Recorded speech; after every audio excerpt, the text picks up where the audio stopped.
வெற்றிவேல் முருகனுக்கு அரோகரா. என் அன்பு குழந்தையே, உன் துணையுடன் நீ சேரும் நேரம் வந்தால் மட்டுமே இப்பதிவை உன்னால் கேட்க முடியும். நீ இப்பொழுது உன்னுடைய வாழ்க்கையில் நிலை குலைந்து தன்னந்தனிமையில் நிற்கின்றாய். உன் துணையை பிரிந்து தவித்துக் கொண்டும் வருகின்றாய். நீ விரும்பியவர், நீ நேசித்தவர் உன் அன்பை புரிந்து கொள்ளாமல் இருக்கின்றார் அல்லவா? கவலைப்படாதே பிள்ளையே, உன் அன்பை நான் அவர்களுக்கு புரிய வைக்கின்றேன். எந்த உறவாக இருந்தாலும் நீ உண்மையான பாசம் வைத்து விடுகின்றாய். ஆனால் அதே பாசம் மற்றவர்களிடம் கிடைக்க வேண்டும் என்று நீ நினைக்கின்றாய் பிள்ளையே. அதில் ஒன்றும் தவறு இல்லை. நீ விரும்பிய அந்த உறவாக இருக்கும் பொழுது அந்த உறவு எப்படி உன் மனதை காயப்படுத்தும் என்று நீ யோசிக்கின்றாய். நான் இந்த அளவிற்கு அன்பு வைத்திருக்கின்றேனே, ஏன் அந்த உறவு என்னை புரிந்து கொள்ளாமல் சென்று விட்டதே என்ற உன்னுடைய ஏக்கம் எனக்கு புரிகின்றது.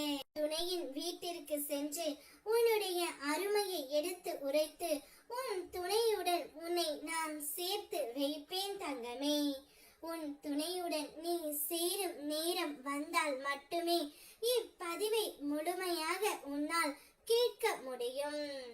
அப்படி நீ கேட்டுவிட்டால் எங்கு இருந்தாலும் உன்னுடைய துணை உன்னை தேடி வந்து விடுவார்.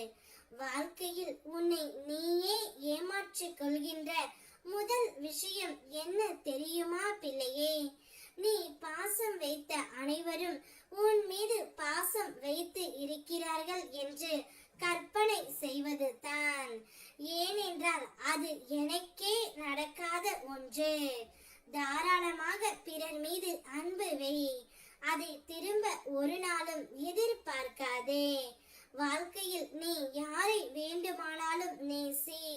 ஆனால் அதே அளவிற்கு உன்னையே நேசிக்க வேண்டும் என்று ஏங்கி தவித்துக் கொண்டு இருக்கின்றாய் அல்லவா? அந்த வாய்ப்பை உனக்கு உன் அப்பா நான் தரப்போகின்றேன். நீ மகிழ்ச்சியாக இருக்கக்கூடிய காலகட்டம் இது.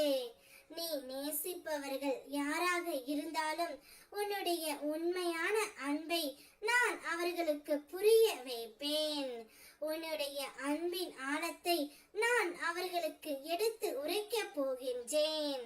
உன்னை தேடி அவர்களையே தேடி ஓடி வர செய்ய போகின்றேன். உன்னுடைய துணை மனம் மாறி உன்னிடம் வந்து விடுவார். அவருடன் உன்னுடைய வாழ்க்கையை தைரியமாகவும் சந்தோஷமாகவும் நீ தொடங்கு. வெற்றிவேல் முருகனுக்கு அரோகரா.